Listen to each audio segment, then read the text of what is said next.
A good whore, you know what they say? What do they say? A good whore is still a whore. Welcome to the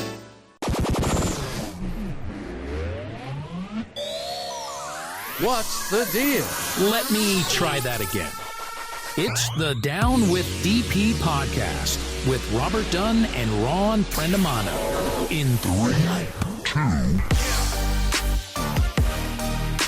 Hey! Hey! Hi. Happy Tuesday. Happy fucking Tuesday. Unless you're listening to this not when it first drops. Not on Happy not fucking Tuesday. Tuesday. Yeah. See you next Tuesday. You know what that spells, Ron? Cunt. Oh. Yeah. Yeah. I say that at every bingo. Every time I close bingo, I said, see you next Tuesday. Oh, Yeah. That's funny. And everyone's like, he said cunt. Ah, it's fun. Hey, wait a minute. You just called me a cunt, brother. Yeah, I did. I fucking did. Yeah, you're my cunt, brother.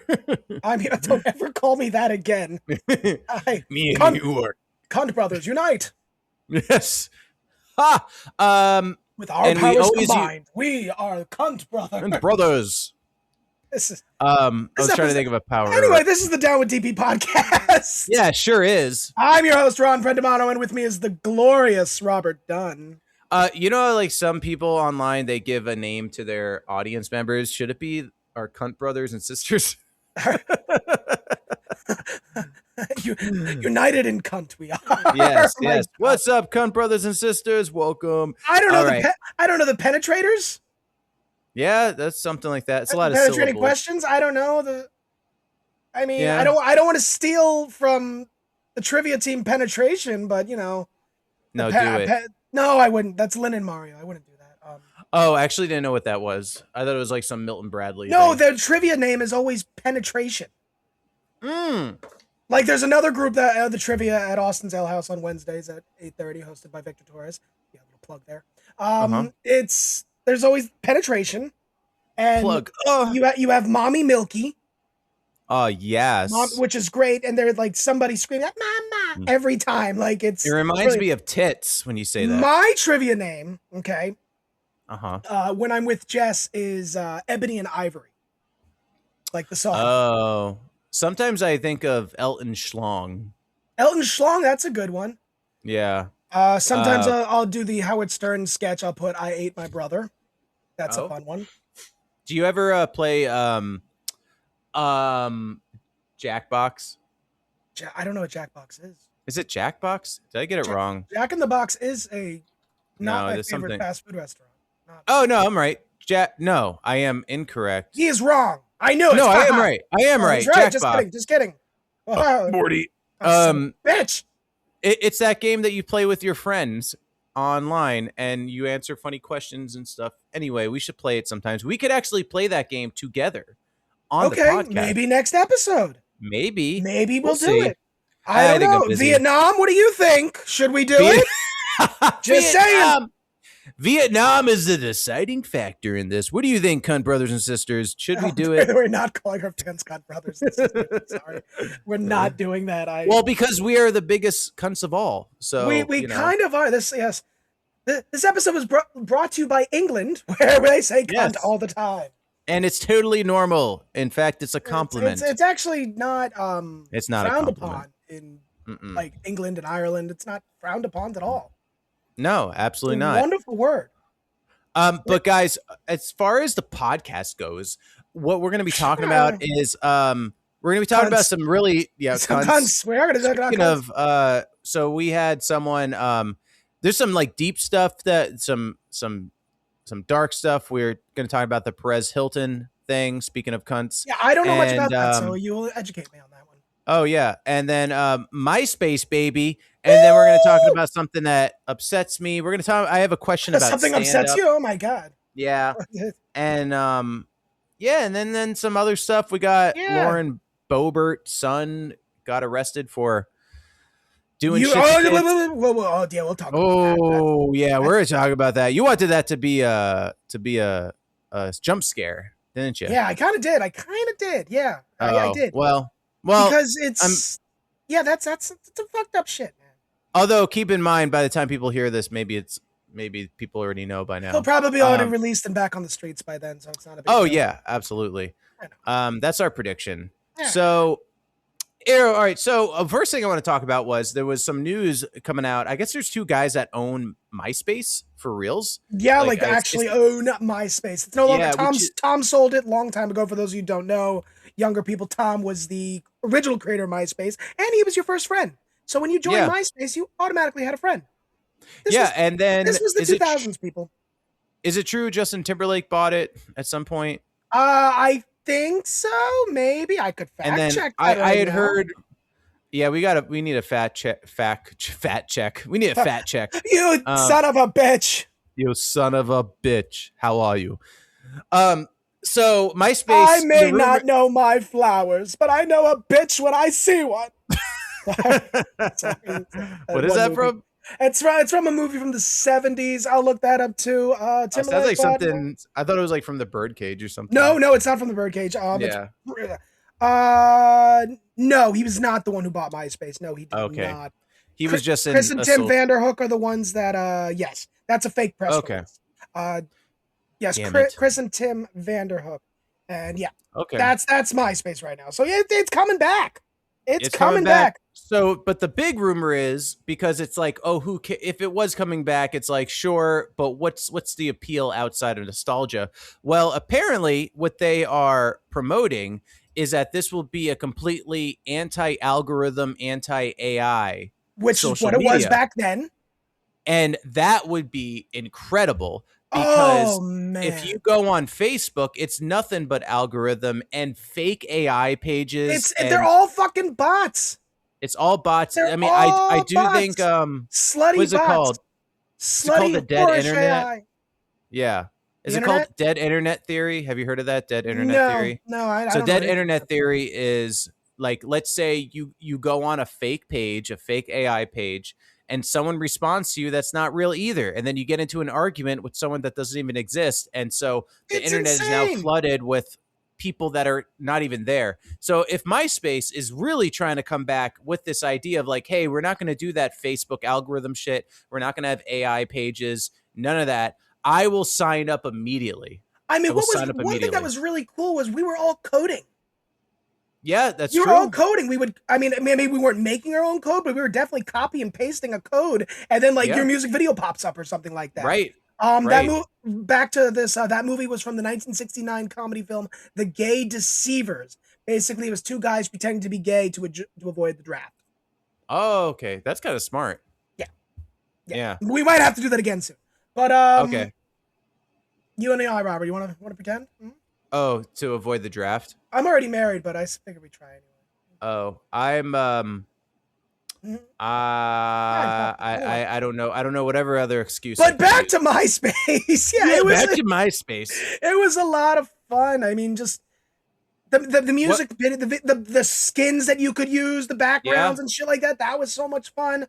That's got to come back. That's got to come back. I remember the last thing I did before I got, because Facebook really took over. Mm-hmm. MySpace, MySpace. I mean, Facebook was the original Facebook platform was awesome, especially when they got rid of the schools only thing and they allowed regions and other and people to start to join, because my active conservatory at the time did not have a .edu, which is what you needed to be on Facebook at one point. The last music video I had on there was not a music video, but it was just a song. Was the you ever seen Nacho Libre? Yeah. Well, no, I haven't. Okay, I'm sure you've heard the song, the Religious Man song. I am, I think I am. I had that on there, and it was fun. I had the Numa Numa guy on there. Do you remember the Numa Numa guy? Oh, dude, I love the Numa Numa guy. I was so pissed off because at the time, I had no beard and my head was shaved, and people were like, "Is that you?" I'm like, "I am not 250 pounds, fucking assholes." Yeah, but I sure wish I was that guy. Yeah, I kind of do. Gary Brolsema. Yeah, he was awesome. Oh, you know his name? I do, because I was kind of obsessed. Oh, can we have him on the podcast? We actually might be able to get him. That would I'm gonna ask. Internet fame with him. He was featured on South Park in that one episode. That's true. Yeah. Yeah. He actually, there was a sequel song that it was called New My. Yeah. It was called, I forgot what it was. I forget. But do you think that the younger generation, the Gen Zs, the Alphas, do you think that they'll respond to this? That's a good question, because this could easily just turn into a thing where millennials flock to. I mean, millennials, Gen Xers. I mean, because remember, this isn't like you're not scrolling here. This isn't your mind just constantly going and going. You're going to people's pages and looking and seeing what they're doing. Maybe they'll make it more scroll friendly because I think I would think they would have to incorporate a wall of sorts. They would have to keep the bots and the AI and the ads out. They would have to, but also, how would you pay for it? They're going to have to put ads in there somewhere. That's fine. See, I don't mind ads too much. Yeah. Obviously my phone hears everything, and I'm going to talk about, I don't know, Shout detergent or whatever, or what's the good one? I don't know, Tide or something like that. Now my phone's going to pop up, and we're going to have Tide. I'm going to have Tide in there. Oh yeah, dude, I just bought my plane tickets to Italy, and it's nothing but Italy stuff now. Nothing but Italy stuff. Let's see if Tide pops up. How quickly Tide pops up. Trader Joe's. Yeah, and I know it listens because I one time was talking about let me see something. I'll say this though, a lot of Instacart just popped up, so that's kind of a thing. Like, and Instacart wasn't popping up on my thing before, so yeah. I don't want to go back to yeah, go ahead. I would think there would be a wall of sorts, and because when I go on Facebook, I sometimes see my friends post, but mostly it's fake pages. Like, I'd say 8 out of 10 is fake pages that I get. Because I have friends of all different political spectrums, I see a lot of my conservative friends posting a lot of stuff all the time. See, like, they post pages that I follow. Who? Or just pages. Literally, first thing I'm on, there is a Hook fan page I'm a part of. Ooh. That's the first post. Next one is Entertainment Weekly, who I don't follow. Next one is a Hernando County thing. Next one is another friend, like cousin, opinion piece. I have yet to get it to a friend yet. Uncle, another cousin, page, another page, another page. I have yet to. Finally, I hit a friend. Tampa Bay Lightning. So it took 1, 2, friend, 3, 4, friend, Major League Baseball, 5. So it took me 6 posts to finally get to a teacher. This one's a teacher that we had in middle school. Well, if you're friends with them, then that counts. But it took me six like posts to get to an actual friend post. That's ridiculous. That's ridiculous. She's this one. So I hope that MySpace can do something about that if they really are going to come back in that way. I know that probably means that they're going to make less money, but I hope. I don't know. Maybe they don't care. I mean, for the beginning of social media, it was great, and I'm hoping they can update it, but still keep what made it great. Yeah, if that makes any sense. Yeah. And Tom, dude, I always say Tom is like the perfect example of living his best life because he sold MySpace sold it for like $9 billion or 9. He sold it for a lot of money. He sold it for like a couple $1 billion, and now he just travels and takes photos, and that's it. I think I've talked about this on a podcast. We have. I mean, he lives his best life. Let's see. I'm sorry. Did I say 9 billion? That was a little high. I think it was 4, right? 580 million. Oh. I actually thought it was in the billions. Okay, 580 million. He sold it in 2005 to Rupert Murdoch's News Corp for 580 million. Oh, so he's broke. What a loser. Yeah, he's probably not broke. He's probably smart. I think so too. But and then as far as celebrities on MySpace goes, the only one I could think of is Tila Tequila. She was a MySpace. She's fucking psycho. She started like the flat Earth shit. I swear. She was like one of the first people that. I don't think she started it. She might have had a say and bring it back. Oh, I heard an amazing argument against flat Earth. I would love to hear this right now. So, I saw this in a video or something, and I know I'm going to butcher it how they worded it, but if flat Earth was real, capitalism wouldn't be able to resist selling tickets to see the edge. There's no way. that they would let that go to sell, to see the tourism would be huge. That'd be so much fucking money. And so why would you hide that? Just to keep it a secret? Why keep it a secret? I mean, we would know by now. I'm sailing along the wall. That would have been done by now. Yeah. I'm sailing along the ice wall. It's crazy. Right? Oh man. And they'd be building resorts on the ice wall. There'd be hotels. Absolutely. There'd be cafes. I am sad that they don't exist, honestly, Ron. Yeah. Mm-hmm. Yeah. Well, that's my theory, but it's a smart theory, I think. I mean, the tourism, we would know about it. We would know about it. There's no way. Now my phone's gonna pop up with flat Earth shit. Yay, love it. But also love that for you. Oh. I love that for you. So also in the news, I don't know if you heard about the Perez Hilton suicide attempt. I did not actually know. So Perez Hilton, Perez Hilton's a piece of shit kind of person, right? Oh, yeah, we know that. We saw Simple Life. She came to WikiWatchy. Yeah, we know. Oh, he was there? You're thinking of Paris Hilton. Yeah, that's what you said, right? No, Perez Hilton. Perez Hilton. Oh. Perez Hilton is that guy who made a living with tabloids and like he would draw dicks on like minors. I know. Apparently, I need more coffee in my life. And no, obviously I heard nothing about this. His whole brand was like basically if a celebrity was going through some shit, he would exploit it. And now he's asking for privacy, which is like just so ironic. But what really came out was his suicide attempt where it was really gruesome. I actually saw it before it got taken down. Why did you watch that? I couldn't, because I didn't know what it was at first, and I was curious, and I was like, okay, I didn't finish it. I didn't watch it in its entirety, but it's him basically with a knife slicing himself up, and he is covered head to toe in blood. Like actively slicing himself. Why the fuck would you look? I did hear about this. Okay, I do remember hearing about this. I'm like, yeah. I'm sorry, I don't want to watch that shit. Well, I didn't know what it was happening at first, and then I saw it, and I had to turn it off. But what's really aggravating about it is he jumped on a group chat call video, and I watched a YouTuber break this down, so I didn't watch this because I couldn't watch the actual thing; it was too gross.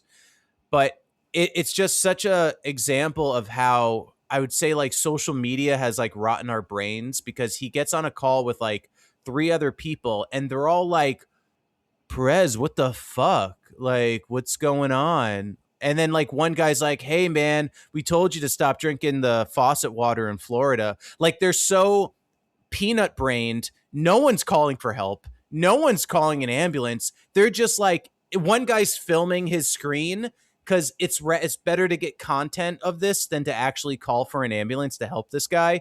It's really sad just how rotten brained these people are. We're getting dumber. Dumber. Absolutely. I see it on the planes when people try to put their stuff in the overhead bin. They do not understand how dimensions work, and they try to start forcing it. I'm like, no, lay it flat, put it that way. Yeah. Also trying to go into the bathroom door. It says push. This is what they do. They poke it. Thinking a button's going to open it automatically. And it's like Star Trek no. or something. But but I'm like, no, push it where it says push, empuje la puerta. And then, but then they'll have the door open. Like, how do you shut the water off? Shuts off automatically. Mm-hmm. Where do you flush? The big blue button that says flush. Like, this isn't like fucking hell, man. Yeah, it's everyone's getting dumber, man. It really is. As much as I love technology, and I'm like with MySpace coming back, as much as I love it, I fucking hate it. I do. I mean, I love this platform. I do. I love what we're doing. Yeah, there's good to it. There absolutely is good. I love what we use Zencaster. I love it. It's great. We can do this. We don't have to be with each other. This is fantastic. Yeah. But and social media is great as far as connecting people. They have, saved lives in some situations, but I mean, it's rotting our fucking brains. Friends send me shit all the time, and I am behind on a lot of my friends' stuff that have sent me things. You know who you are. But I'm just kind of like, I don't want to look at it right now. Yeah. I just don't. Well, and then also in the video, besides like his his like aggravating quote unquote friends who are probably not his real friends. They're probably with him for clout. They're like sipping on their drinks. So they're watching this guy literally take a knife to his body, and they're like sipping on their drinks and be like, what's going on? Like, what the fuck? And then the guy's with his fucking phone, like filming it. And I mean, it's you want to get views, Robert? I mean, I can start doing that right now. You know? Yeah. I mean, it's sad. It's sad that people like another celebrity came in. Did you hear about Brad Pitt? No. What happened with that? Brad Pitt started drinking again. Okay. I didn't know he had a problem. He was sober for 7 years. Oh. After him and Angelina broke up, I think he went sober. Okay. Oh. So usually you do the opposite with those things, but he went sober. He started drinking again, and he also had suicidal thoughts at one point. What? So yeah, so he was. I mean, Hollywood's tough, man. You know, Hollywood's tough. Being famous, it's rough. Especially like that's why I'm actually becoming a big fan of outside of Spider-Man of Tom Holland and how he's been handling Hollywood. He seems like so separated from. It really seems like he keeps his private life separated from Hollywood. My favorite actors and actresses are the ones that keep separate lives. Bill Murray is a great example. Oh, he's the prime example. He literally has a toll-free number, to call. He has a voicemail. He has a voicemail that you call, and he has missed roles like Who Framed Roger Rabbit. He missed out on that role. Wow. But he's still fucking Bill Murray. He still has a great career because he just lived this no agent, nothing like that. Emma Watson lives a very quiet life. What is Bill Murray's number? I'll call him on the podcast right now and ask if he wants to be a guest. If he said yes, I think I would shit my brains out. Oh, I don't know what I would do. I mean, there'd be so many questions to ask him. How much did you hate Chevy Chase? I want to know what it was like on set. And did he have a small? I feel like he had a small penis. I don't think it was as big as what everyone makes it out. Right. I'm trying to find it. What is Bill? This is exclusive, guys, on the podcast. What is Bill Murray's toll-free number? Maybe I'll check IMDb Pro as well. I would love for him to do it for free. That would be cool. Oh yeah, I mean he probably wouldn't, but I mean I'll pay him $200. $200, hot dog. Yeah, I have $200. Yeah, I don't want to spend all the research trying to find it, but I'm gonna check IMDb Pro, and if it's not there, then I don't know what to do after that. I mean that'd be crazy if the one time he checks it. Like he rarely checks his voicemail. Right. I think he owns the Charleston River Dogs as well. It's a minor league baseball team. Well, I have the number to his lawyer. I don't know if that's the same thing. And it's not a toll-free. It's a LA. Not. So I'm going to say it's not that. But you know what? Here's the thing. Anyone listening, if anyone else finds it, I will call it on the show. And we'll leave a voicemail. It'll be great. I don't know if it'll be able to hear your voice unless I put the speaker to it, but it's fine, I think we'll do it. We'll do it. I'll make sure you're on it. It's okay. You could three-way call. You could call me and then call his voicemail on my phone, and we could, Oh. It might sound a little funny, but we could do it, Robert. Yeah. Okay.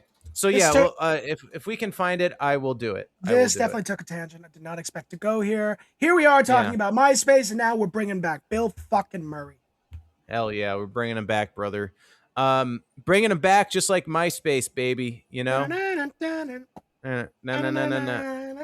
gonna call? Bill Murray. If I can find his number. Yeah, I think of that too. Yeah. That is a Tampa Bay thing, 100%.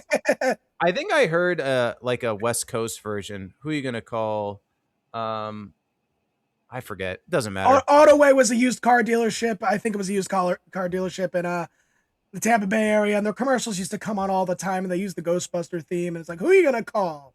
Autoway. So yeah, for those of you that don't know, now you know. Yeah, but what are we doing? What are we doing? What's going on? Hey, I'm hearing this music in my head. I don't know what's going on. It's so cold in here. Oh, that's funny because cold jokes, dying from your cold joke. Yeah, that's right. Old jokes. This is the segment of the show where Robert and I read each other's jokes. That's true. We've never seen each other's jokes before. This is yeah. Robert, how many do you have today? Do you have any? Because you've been slacking. I know. I have 2 actually. 2. I have 2 too. Oh my gosh. Gosh. Well, I you know like what? this. How should we do it? You fucking go first. You haven't been doing shit. You go first. Wow. Okay. Except for the editing, but it's fine. Yeah. I just bought a new webcam. Leave me alone. That's true. He's gonna look so much better. So I'll send you my first one. Dick. Okay. Yeah, you send it. Send it, fucker. Sent. They say here we go. My joke read by Ron. They say in the future, AI will eventually take everyone's jobs away. I hope that's not true. Otherwise, I'll have to find another source of income besides running tricks with my posse of dirty whores. Yep. There we go. Well, Robert, a good whore, you know what they say. A good whore. What do they say? A good whore is still a whore. It's hard to come by. A good whore is hard to come by. See what I did? All right. Oh, I don't. How do you say that? Cyclosporiasis. Cyclosporiasis. I hope I only have to say it one time. Morty. Oh, yes, you do. First, it was Sorry, what? Cyclosporiasis. Cycloporiasis. First, Whatever. It was cycloporiasis with lettuce. Now it's salmonella with jalapenos. 30,000 pounds of beef from South America was just recalled in Ventura, Florida, because it did not go through to proper inspectors. As of this episode, there are over 700 entrees of food and beverage recalls via the FDA website. So I have to ask, why are we taking shots to lose weight when we could just eat a salad and shit our brains out and lose weight? If that's the case, then RFK Jr. is succeeding in making America healthy again. Woo! That was like reading. It was like a Norm Macdonald where it's like, where's the punchline? Where was the fucking punchline there? Listen, right. We love Norm. Rest in peace, buddy. Oh, absolutely. All right, here we go. My joke now. I'm just getting myself ready for the next one. All right, let's see what Rob's stupid joke is.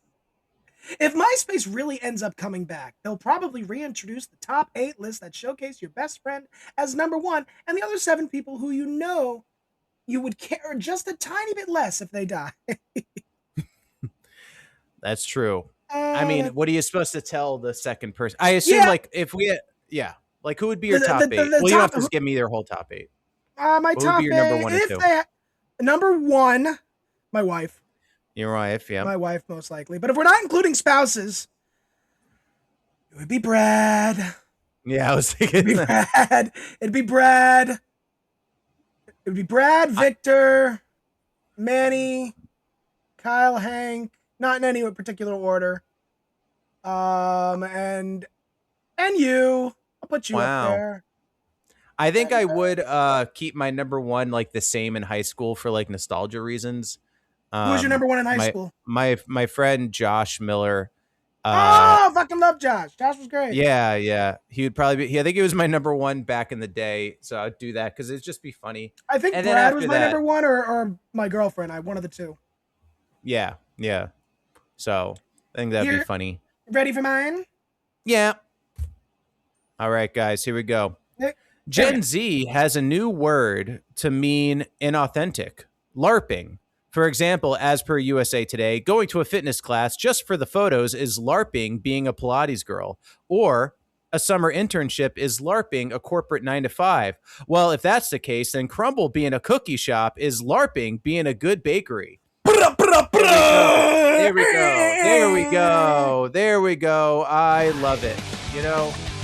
So that is cold jokes. Ron loved his joke. And that's all that matters, everybody. Cold jokes, dying from your cold joke. All right, moving on. So I don't know if you heard this. There's a few things in the news going on right now. We got some shit. So Trump issued an executive order. I'll let you speak on this. This is the dumbest fucking thing. This is so fucking stupid. Even Republicans are being like, what the fuck? So Trump released an executive order yesterday that splits up the MMR shot, measles, mumps, rubella. Okay, splits it up. So now instead of just getting one shot to do the whole thing, you have to get 3 fucking shots. That's so funny because it's not funny, but because kids love getting shots. That's their favorite. Well, some of them probably fucking do.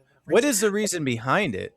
Probably the RFK thing. So probably it's a whole vaccine conspiracy thing that MMR, those shots can cause autism, things like that. Okay, now they want to split them up into 3 things. Okay, that's more shots kids are gonna have to get. People are afraid of needles. It's gonna be insane. So why the fuck are you doing this? It's dumb. This vaccine has been proven to work. You've gotten it. I've gotten it. We've all gotten it to go to school, and we're fucking fine. Like I just saw. I have allergies now. I'm short. Listen. I know somebody's mom. Okay, I'm not gonna say who it is, but it's somebody's mom who believes that he has a dairy allergy because of vaccines. That's so stupid. It's stupid. Yeah, I saw someone who, I don't know if it was a celebrity or someone who recently died. Yeah, someone really young died. And it was like some disease they had. But there's kind of like a kooky guy on my friends list, and I see him pop up on every page spouting some kind of nonsense. And yeah, the first comment he made was like, was she vaccinated? I have to know. It's like, dude, get the fuck over it. Get over it.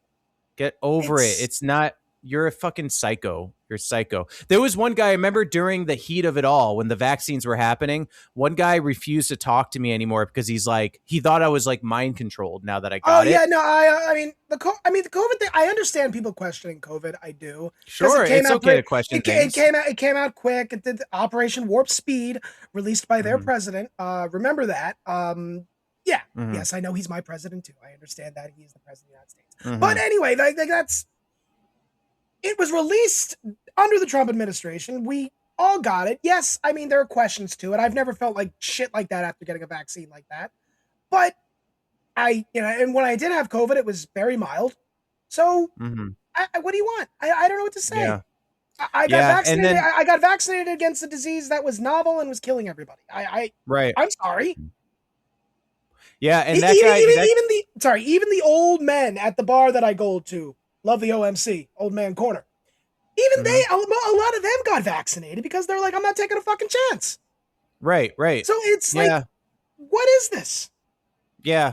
And it's always like the young people that are like, see, I didn't need it. I'm fine. It's like, yeah, because you're fucking young and you can handle it. I'm not getting a shingles vaccine yet because I'm not over 50. Right. Well, this guy ended up like messaging me actually this year, catching up. Hey, how are you, man? Remember me? And it's like, yeah, I thought I was like a zombie. I thought I was like taken over by the micro robots. Why are you talking to me? Obviously, the old Robert has died in the vaccine. Why are you talking to me? But now I'll tell you to go fuck yourself, motherfucker. Yeah. That's how he sounds. And oh shit. So I don't know. It's weird. I stopped talking to one person during the whole COVID thing. And it was a guy from high school, and I wasn't really close with him to begin with.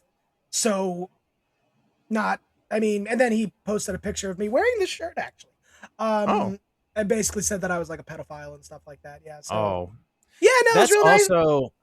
That's also something that I hate. That is the new, like, big insult, is calling someone a pedophile, which is so aggravating because, I don't know. Yeah, exactly.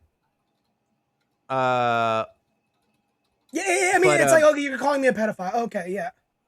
Well, I understand why they say it because it's such a crazy title to give someone, right? This guy's a fucking pedophile. Yeah. Oh my god, like fuck you. But when you start to deal with like actual predators, I feel like it's making the title, a bit weaker than it should be, if that makes sense. Yeah. Like I agree. Like just calling, it's like, I don't know, just calling everyone a Nazi, like, sure, you could, but right. That's what the Nazis used to say. Oh yeah, I speak German. Obviously, I'm a Nazi. Yeah, exactly. But it's like, when you are dealing with white supremacists, like, then calling them a Nazi, it's like, yeah, but we call everyone a Nazi. It's like, doesn't feel the same anymore. This is the Nazi party. Would you like a drink? Yeah. It's a party. Don't you want the party? Yeah. Yeah, Germans are known for their partying, but they actually are. So anyway, I just hate. That's not even a Robert rant. I just hate. No, we're not even at Robert rants yet. We're gonna get there, though, but we're not even there yet. So I yeah, just hate the vaccine thing. I mean, hopefully this gets overturned. Hopefully they fight back on this. Like, no, fuck you, dude. You can't do this. Because if they can, hopefully they can. Because it's like, why are we making this more difficult?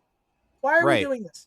Florida's already taken away the option to get vaccinated for MMR, and now you're splitting it up into 3 vaccines. That's going to cost more money. So this is all. That's probably why they're doing it. There we go. They can make more money. That's why. We figured it out. Because 3 different shots are 3 different amounts of money instead of 1 shot. That's why they're fucking. Yeah. I don't know, but anywho's. But also in the news, speaking of pedophiles. So Lauren Boebert, right? She's kind of she was a psychotic congresswoman, and she's like South kind of Dakota. psychotic. She's definitely one of the like out there. I believe Congresswoman Republicans. She is Republican. But she's like one of the like outspoken, like kind of kooky ones, like crazy ones.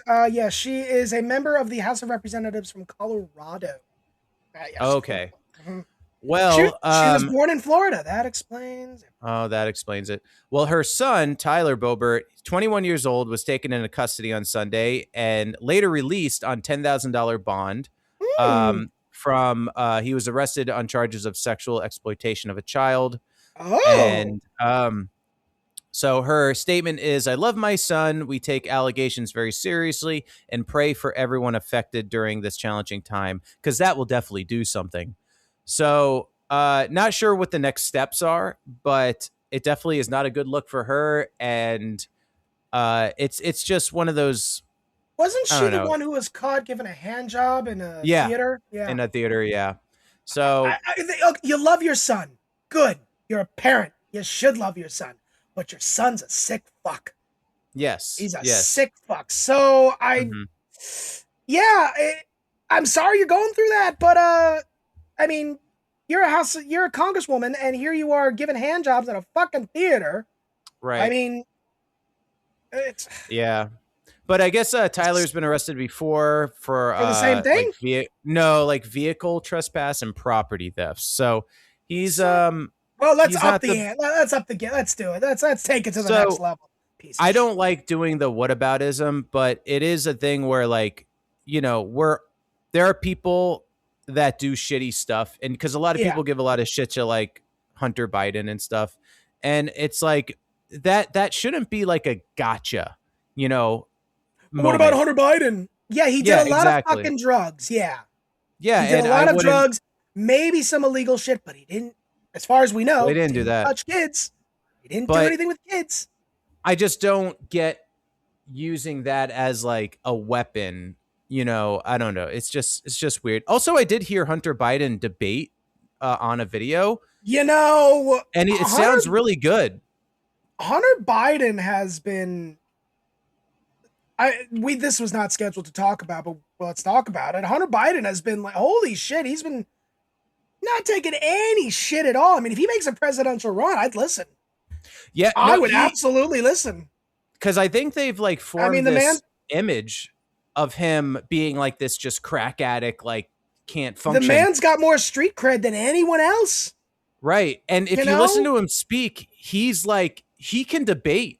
And he sounds just like his dad, by the way, which he does. He sounds like a younger version of his dad. Yeah, absolutely. Yeah, he does. He sounds just like his dad, which I think would probably be a deterrent for Republicans if you're going to win over anyone. If he ran, he would be attacked on his drugs with the whole computer thing. He would be attacked on his father. Oh yeah, he would be absolutely. Yeah.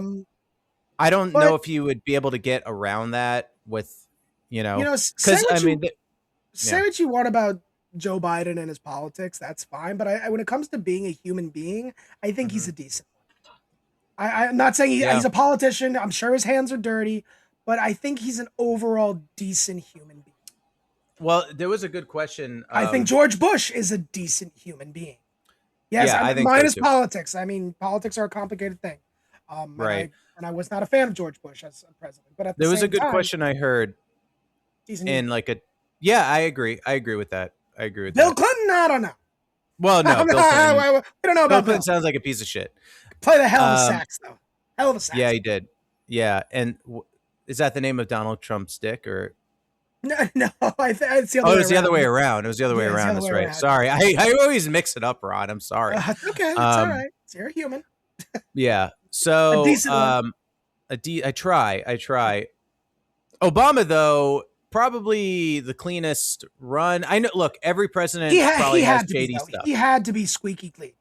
He had to be. That's why Trump created the whole birth certificate thing. He was squeaky clean. Yeah. The only thing you can really get mad at him about, and this is political, is he deported more people than any other president. He deported everybybody. Right.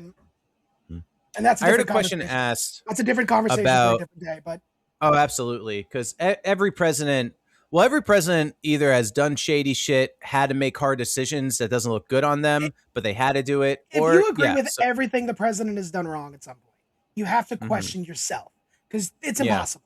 It's impossible to agree and to disagree with everything they do. Now, Donald Trump, I disagree on 99.9% of the things. However, he did sign something in his first term that made killing, cats and dogs a felony. I could get behind that. I'm like, yes, I support that. Absolutely. Yeah. Like Obama with the deportations. There was a lot. It was done differently than it is now. There weren't, but it was done. But there was a lot more of them. So how many of them actually needed? How many didn't? No, that's a question. I remember the Democrats being pissed off at him at that time. Yeah. Everybody's going to do something you're not going to like. Yeah, absolutely. I would even think like if you are going to run for president, just be ready to be hated probably the rest of your life by a large amount of people. No matter how good of a president you are, it's going to happen. People Central are just High going School to class fucking of hate 2005. I am hated by everybody. That's why you're hated so much, Ron. I have to plan the reunion in 2035. Oh, no. Are you going to do stand-up? There'll be a speech.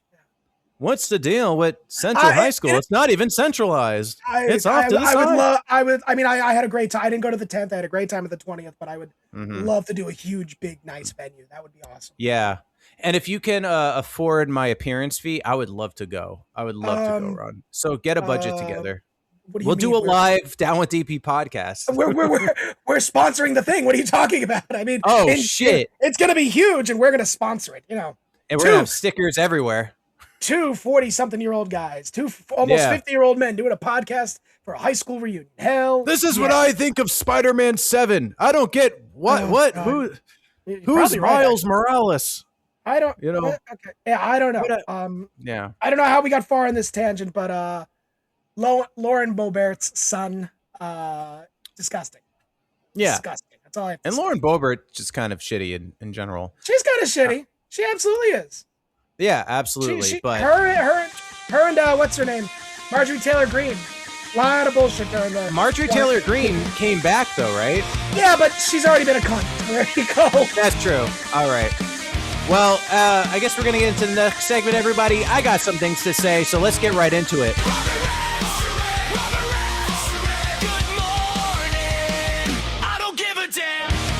So what's really funny about the thing I'm about to rant about it's nowhere near as bad as the shit we've been saying. This is going to be really like tame. But instead of Robert Rants, it's going to be Robert Rants, yes. Yeah. Don't you hate that they have to ask if you want whipped cream on your latte? Of course I want whipped cream on my latte. Oh, well, let's rant about it. No, but I think I've talked about this on the podcast before, but my mom just did this, so it kind of brought back this rant is cryptic texts where someone will text you saying, like, if I text you and I'm like, hey, Ron, we need to talk, but I don't tell you what it is. It's like, wait, what do you mean we need to talk? No, give me some kind of context. Like my mom just did that the other day where she was like, please call me when you can. It's like, what? Why is the house on fire? What do you mean? Tell me something. And then it was like nothing, of course. It was just like, oh yeah, this happened, and I'm like, then just say that. Give me some kind of context. If like if I text you like, hey man, we really need to talk about the episode. It's like, what? Why? Why do we need to talk? Why do we have to have a meeting about that? But if I was like, hey man, I had this idea for Robert Rants. What do you think? Like, then you have something and you're not fucking nervous. And it's like, what are you talking about? So I don't know if you've gotten that. I've definitely gotten it from like my girlfriend as well, you know, which is nothing. It's all innocent, right? I don't think they're not trying to be cryptic on purpose. Like, and I'm sure I've done it, not even thinking about it, unless your wife has. I wouldn't do that on purpose. No, not at all. Oh, I'm going to start sending texts like that now to people. But I'm always like, oh, give me a little bit. Just give me the subject, you know, give me, what are we talking about here? So, but you've gotten that? I think every millennial has gotten that from their parents. I think this is a very common thing. My mother does it. My father, who, I talk to my dad usually once a week. I call him on a Sunday. That's when he talk to him. That's how it works. But he'll text me, call me when you can. Like, oh, a little context, please. Yeah, it sounds so urgent. How do I know you're not in the fucking hospital? Or like, here's a good one. Here's a good one. His girlfriend, my dad's girlfriend, called me in the afternoon, and I missed the call. And I go back. I'm like, oh fuck, what happened? Like, my dad dead? Is he in the hospital? What the fuck's going on? Sorry, it's a butt dial, motherfucker. At least she told. Oh, but you had to call her back to get that. I called her back, and then she didn't pick up. So God, that's the worst. I hate that. That's happened mostly with parents. This happens where they'll text you. It sounds urgent. You call back immediately. They don't pick up. And I've seen memes of this. It's funny where it's like someone pretending to be their mom texting. And then the second they're done texting, they throw the phone across the room. Or it'll be something like, hey, it's not important. Call me when you can. You call them and it's fucking important. Have you gotten that one? I haven't gotten that, but I would love the context of, hey, this isn't important, but give me a call. Now, Jess doesn't do. Jess is my wife, for those of you that don't know. Mm-hmm. Does not. My wife, very nice. She does not. She doesn't do cryptic texts at all. Okay, that's good. If she's like, call me when you can, she'll put like a kissy face or something like that. Very nice. I'm the asshole. I'm the fucking dick. I'm the cunt. Okay, I will be like, call me. You're a cunt, brother. I will do it. No, I will do it on purpose. I will be an asshole on purpose. 100%. Oh, well. I try. I have done it. I haven't done it in a long time. I try not to, though. Right. Like, hey, call me when you can. Everything's okay. Just gotta ask you a question about something. Love you. Yeah. Okay. Yeah.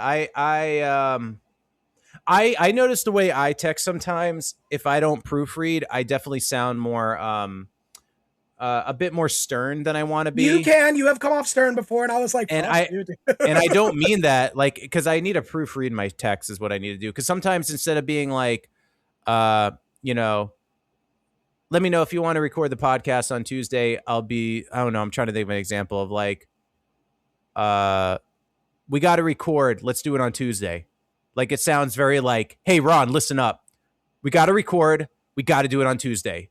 Like, if you have a problem with that. I think I know you well enough now I've known you for 20 plus years, but like text wise anyway, that like, yeah, I think I know what Robert means. I'm like, all right. Yeah. Cool. And I can be short in my text, like, and there's no context behind it. It's just, yep, sure. Got it. Do you think it's a millennial thing to sugarcoat text? Because do you use a lot of exclamation points and emojis? Because I do that as a way to not come off mean or anything to someone. So I really sugarcoat text. So I might be like, so the opposite might happen. Yeah, hey, Ron, do you want to record the podcast? Exclamation point, happy face. So this way it's not like, wow, Robert's being a dick. Oh, that's a good question. And also embarrassing. I sent you an emoji. I sent you a heart thing.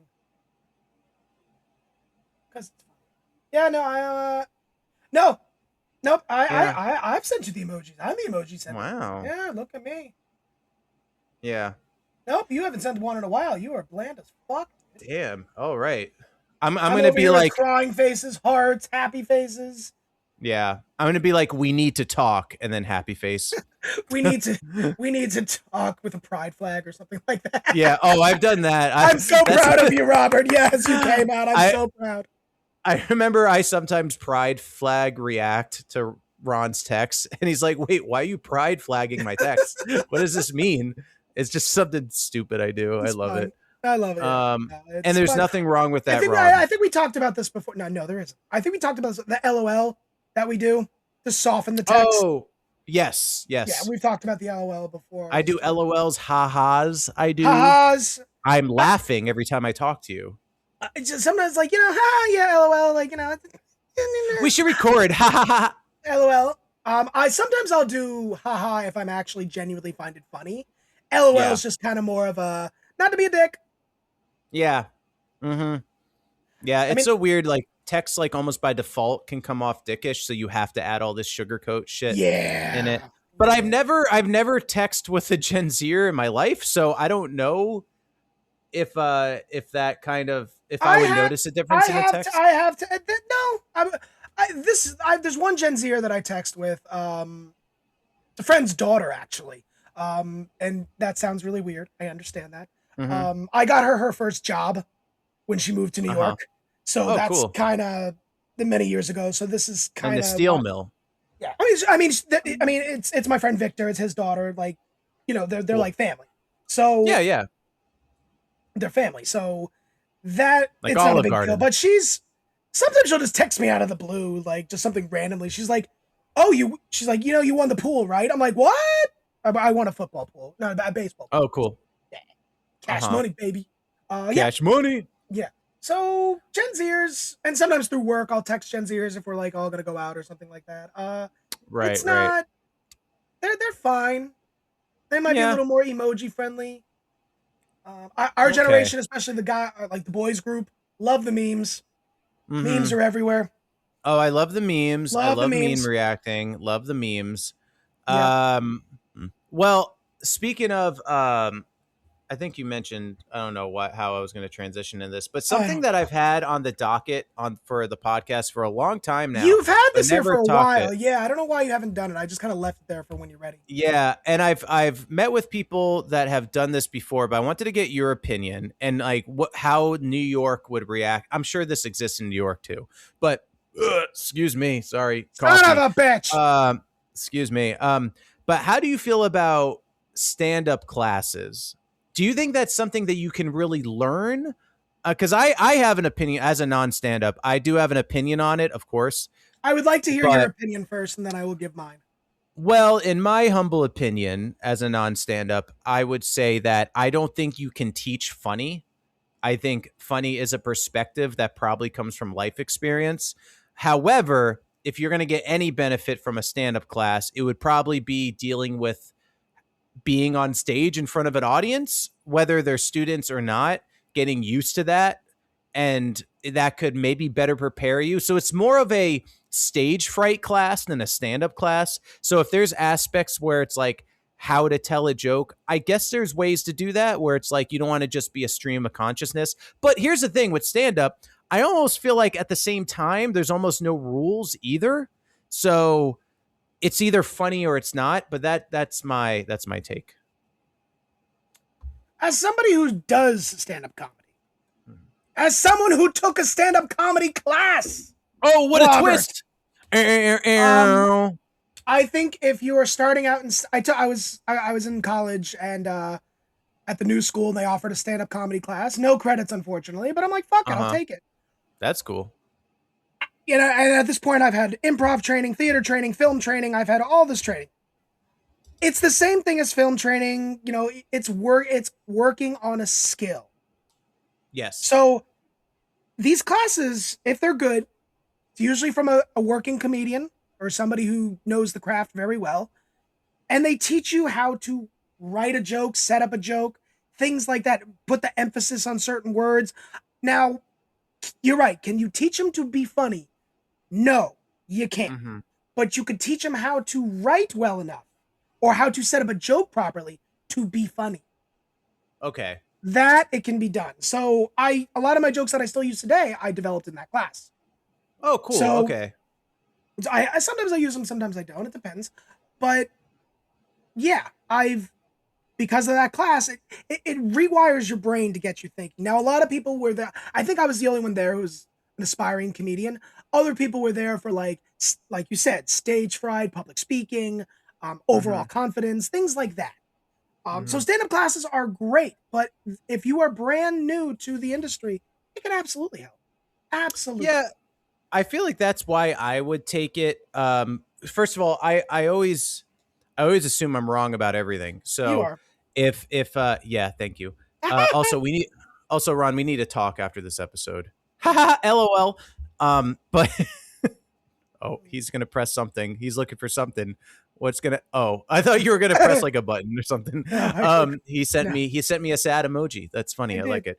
Thank you. But I would probably use it as getting used to being on stage, because I've told this story before. Not to keep bringing this up, but you know, I had a scene in a movie where I was a stand-up, and even though love that movie. Yeah, well, thank you, Cannibal Comedian. Check it out. We've talked about it before. But what was I going to say? Oh yeah. So even though in the scene I'm in front of extras, people that are there to pretend to watch me do stand-up, it still felt like I was doing stand-up for real, and I was like pretty petrified. It was a different feeling, and so I would probably take that class to get over it. I mean, everyone, you know, I'm sure you've seen it online. They do it in films and stuff like that. Oh, you think you're funny? You get up on stage and do this. Yeah. Most people can't. Every once in a while, you get some confident asshole who does a good job, which is great, which is awesome. It's like, hey, maybe you should do this. But to tell so being funny conversationally, like we do on our show, very different than me getting on stage and telling jokes. Right. Absolutely. Very different. Okay, we write the cold jokes and stuff like that. I'm writing that, 20 minutes before the show. Okay. Yeah. And I could take it out on stage, like the Make America Great, Funny, Make America Funny Again. I like that. MAFA. I like that too. The Make America Healthy Again. That might turn into a joke. That I could actually work into a joke. Sure. But my question is, when you get to open mics, what I'm worried about is, this is weird how my brain works, because if there's 5 people watching me, it's kind of nerve-wracking. But if it's like a whole room full of people, I'm actually more comfortable. That's weird to say, but that's how my brain works. So going to an open mic and having like 4 people watching me, it feels weird. And like at the sake of repeating myself due to technical issues, they're comedians. They're not gonna. They might not laugh at you. Like I said, I support my friends and comedians. Like, I want them to succeed. I will laugh. I will go to an open mic and I will sit and I will watch and I will laugh. But like I said, jokes are being worked on. Okay. Yeah. This is, so material's not there yet. That's why you do the open mics. Comedians are also sitting there working on their own. Now, sometimes you do go to a comedy show where you have a good crowd, and you might do really well. That's awesome.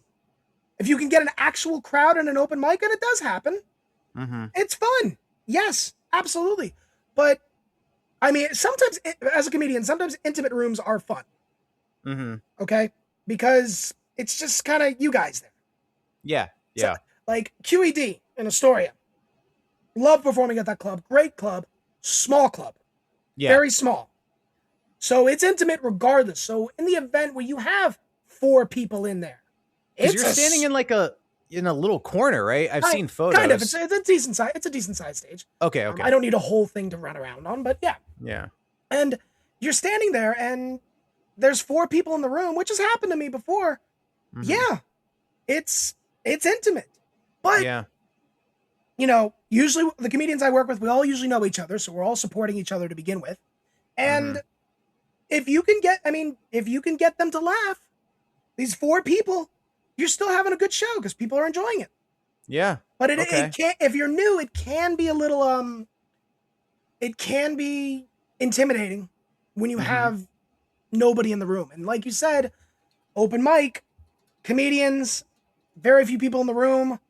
Yeah. Now you're nervous as fuck. Right. And at the end of the stand-up workshop that I did, we ended up performing at a club. We ended up. Okay. That was like the thing that you get? Yeah, you get to perform at a club at the end. We performed at Stand Up New York. We had 2 shows there. And I did all right. My comedy style is completely different now than what it was back then. I was trying more of a low energy comedian back then. Yeah. Which just isn't me. Didn't work out. Right. Anybody that does low energy comics like Stephen Wright, I have a buddy named Barack Z. Okay. Funny fucking comedian. Right. Holy shit. He is hilarious. He does one-liners, kind of like Stephen Wright. Yeah. Holy shit, this guy's. I have laughed my absolute ass off. So anybody that can, and when you do one-liners, you have to write a lot of fucking jokes. Oh yeah, I'm more of a storyteller, but you have to write a lot of fucking jokes to do that. There was a comic, and I heard he didn't do stand-up anymore. He was in Cannibal Comedian. He was a one-liner, and dude, it was so fucking funny. His one-liners, they're so good. I love comedians like that. I'm kind of jealous that I'm not that type of comedian. My brain does not work like that at all. And I learned that about myself as I got older, that is not who I am. I'm more of a storytelling kind of, caricature of myself in some way. Kind of like not like a Rodney Dangerfield, but as far as a caricature, like I'm on stage, I'm Ron Prendamano. I'm the same person, but not the same person at the same time. I'm a heightened version of myself. Yeah.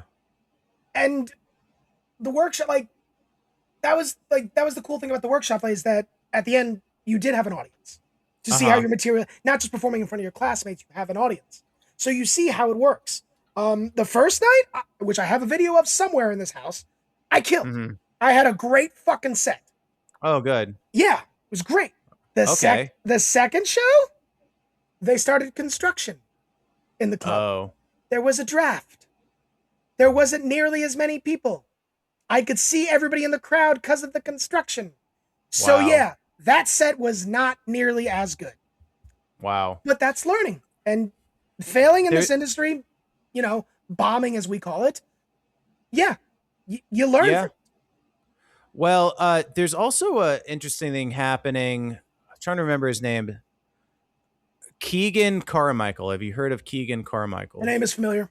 So Keegan Carmichael has become a Mitch Hedberg impersonator, but he looks just like him. He sounds just like him. But the reason why people are kind of giving him a pass is that he writes like new Mitch, quote unquote, new Mitch Hedberg jokes, but he writes it himself and they're very good. You don't have to watch this right now, but that's the guy. Oh God, he looks just like him. Holy shit. He looks just like him, and he sounds like him, and his jokes are fucking funny. And I think that's why people are giving him a pass. So I'm like, is this going to be the new age of like cover comics, but not cover, because cover would be like you're saying their same jokes, but like an extension, like almost like I guess a reboot, reboot comics. Cover comedians. I think you hit the nail on the head with that one. Yeah. Yeah, that's kind of crazy. I think there's a better name out there for it. I'm sure. But yeah, comedian impersonators, I guess. I don't know. Yeah. And there's like another guy, his name's is it Jimmy No Breaks? Jimmy No Breaks, he's a comic. He's not really a cop, he is copying Andrew Dice Clay, but he's turned it to the point where like he goes into weird territory while doing this ice kind of impression at the same time. So he's made it his own in its own way. Like this, he doesn't do an ice act. He really doesn't. But he acts like him on stage and he does his own shit. It's very bizarre, very unique. And it's being unique and not at the same time, but this Keegan guy, so good. I sent you the link. I'd recommend giving him a listen. Just like an interesting take, on comics. Sorry to interrupt you. Andrew Dice Clay is alive still. Yes. And he's still doing it. That's a good point. So to kind of rip off him, his style, and who he is intentionally. Yeah. I don't know. You're kind of stealing. I mean, if it was working for your career, great, but you kind of stole someone's shit and made it your own. Yeah. He has, I will say his act is not Dice anymore. He still acts, he like talks like Dice, but his act is nothing Dice would ever do. Keegan Carmichael, Mitch Hedberg is dead. Yeah. Okay. And if you're going in there impersonating him and making it your own, mind you, he's dead. Different story. Now, yeah. you're a comedic impersonator. You're impersonating Mitch. You're writing new jokes in the style of Mitch. I can maybe get behind that. Yeah. I can, but at the same time, you didn't come up with this. You're just building on something else. Yeah. And I think it's one of those things you just have to win people over. You know, win people over. So, I mean, who am I to talk? I mean, winning people over. Like, I mean, I've been doing stand up for many years. I'm known through some circles in New York, but like, I don't have the fame that this guy does. No, absolutely not. Yeah. But I mean, if it's working for you, great. I'm not criticizing you. However, I'm going to criticize you because, I've worked my fucking ass off to even get to where I am now. And I'm trying to think. It's not easy. I'm trying to think of one of his. I know I'm going to butcher it because I'm doing it, but he has like a Mitch Hedberg style joke where he's like, they say every story has two sides. I would love to read a story with a side of mashed potatoes and coleslaw. Like he has a joke like that. Just something that would be, obviously I'm butchering it because he does it in the voice. It's his delivery, but it's that kind of like Mitch Hedberg shit. And it's good. It's good. Now, but will this open the other doors for other comedians, such as like, is somebody going to impersonate Rodney Dangerfield? I was thinking that too. Is somebody going to impersonate Robin Williams? Yeah, there we go. I feel like Robin Williams would be off limits. I don't know. But all the other comics on I mean that's a lot of cocaine. That's a lot of cocaine. That is a lot of cocaine. So I don't know. I think also here's a interesting, like when Keegan is going up, I generally want to hear his new jokes. If someone did a Robin Williams bit, I feel like I'm just watching an impersonator. If it feels different to me. Like, even though Keegan Carmichael is doing an impersonation, I generally want to hear the new material he wrote. Do you think it's because you love Robin so much? No, I don't think so. Because Robin, I don't know. Robin is not the kind of comic where I'm like, ooh, what's he gonna say? What I don't know. He's a whole performance. I kind of don't look at Robin Williams of like, what's his new material, even though this is exactly what he's doing. It's weird. Robin is like, he's like, I don't know. He's in his own like group, if you will. Yeah. But here's the thing. If someone was really good at a Rodney and they were writing new jokes, I genuinely would be like, ooh, I want to hear what new jokes they wrote.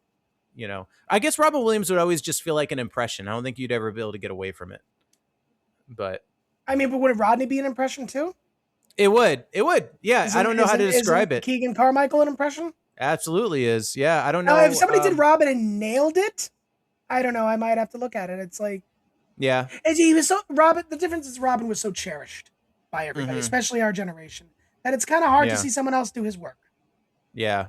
And it's like the whole Mrs. Doubtfire thing. Like, don't you touch that, or rebooting Mrs. Doubtfire. Don't you fucking dare. Yeah. Don't you touch that. Timothy Chalamet will be in it. Stop Mrs. Doubtfire. Stop it. Timothy Chalamet's Mrs. Doubtfire confirmed. Oh my god. I think I would I'd be done. Yeah. I'd be done. That's how you know there'd be zero respect. And no respect, I tell you, no respect. Apparently I'm stand up done, podcast done, career done. No, absolutely not. Should we would that be a fun segment to do? We write jokes in this, like one of the cold jokes, we write it in the style. I guess we'd have to read our own.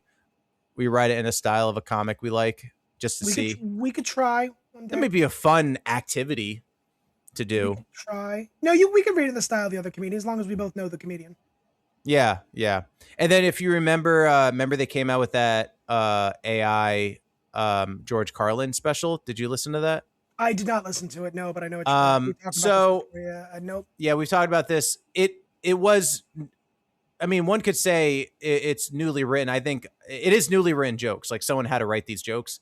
And it's pretty much just a voice changer is what it is. Like, it wasn't like, I think people got the wrong impression where it's like, it's not like you typed into AI, give me a George Carlin special, and it pooped this out. Like, it's someone who had to do it. Still, I think it would probably get more, dare I say, respect if it was just someone genuinely trying to do a George Carlin impression with new jokes, rather than like, oh, here's a voice changer, we put it through AI kind of thing.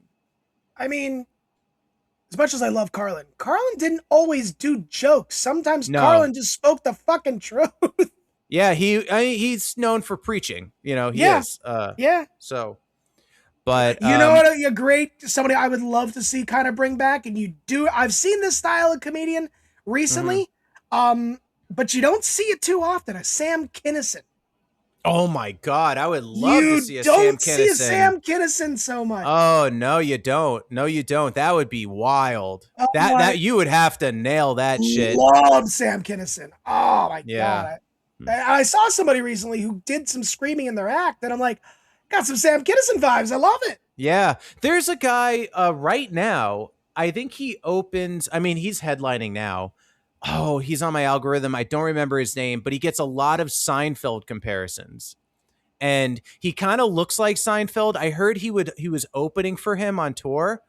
And he looks like him. He kind of sounds like him at times. His jokes are clean. I wouldn't say he's not an impersonator. You wouldn't listen to him and be like, oh, that is Seinfeld. But a lot of if I can think of him, I'll send him your way. But he's really good, though. He's really good. He's not doing an impression. I think he just has a lot of similarities. Oh, Robert! Uh-oh. Sorry. What? Good things. Uh-oh. All right. What happened? Sorry. We got a penetrating question. We didn't have one. We got one. What? Yeah. Are you saying that? I'm laughing because you're going to laugh your fucking ass off when you read it. Oh, boy. It also makes me scared. Okay, let me check this out, everybody. As you can tell, we got a penetrating question. This is like brand spanking new. Are you looking at it? Are you looking at it? Yeah. Oh my God. Is this what I really think it is? Yes. Wait, no. We should fucking do it. I still want to do it. I want to do it. Okay, let me see it. Let's get into it, everybody. Penetrating questions. Penetrating questions. All right, so this is from. Hold on, penetrating questions. I'll read it. Penetrating questions. This is a segment where write in whatever the fuck you want, and this is a perfect example of write in whatever the fuck you want. And we'll read it on the air. I hope this person knows we're gonna read it on the air. Yeah. So, and it could be anything. And this is the first one of these we've ever had. Yeah. Not in an email, Robert, but this is from Yergs. And Yergs writes, I'd love to help increase your audience and add your podcast to the Mastiff Media Network. Check us out at www.mastiff.media. Most podcasters put their episodes on a podcast host such as Spreaker, Spotify, or Apple. Then they put video or an audio only with a thumbnail on YouTube. But what they neglect is their final third of their audience, internet radio. When I discovered that YouTube podcast audiences were separate demographics, I was simultaneously being introduced to internet radio. So I created Yergs Radio as an experiment and grew a third audience demographic there. Now we have eight talk radio stations where we repurpose podcasts into syndication and help content creators grow their audiences. Are you reading the penetrating question or something else? No, that's the penetrating question. Oh, maybe. Oh, you know what? It didn't. Never mind. It cut off for me. I was like, where's all these other words? For further info, and yes, you may read this on the episode. Well, it was getting read anyway. Call me or email me at anytime, yergs@yergs.com. He leaves his phone number, and hope to hear from you. And no, you won't have to do anything different. Keep talking, Yergs. Okay. Well, Yergs, if you do hear this episode, you know what? Email us. You know, it's kind of funny you put it on the air. It's yeah. So I'm looking at it. They have different. It looks like they have 6 different. I guess I don't know. Categories of shows. They have Forward Radio, which is more left leaning. They have one called Right Talk Radio. Smart to do both. Yerg's Radio. They have Rainbow Radio. I assume that's gay. Yeah, it is rainbowradio.gay. Shady News. Is that, I don't know what that is. And then Mastiff Sports. So sports. I don't know what category we'd fall into. I guess Yerg's Radio, because that's what he mentioned. It is. Okay.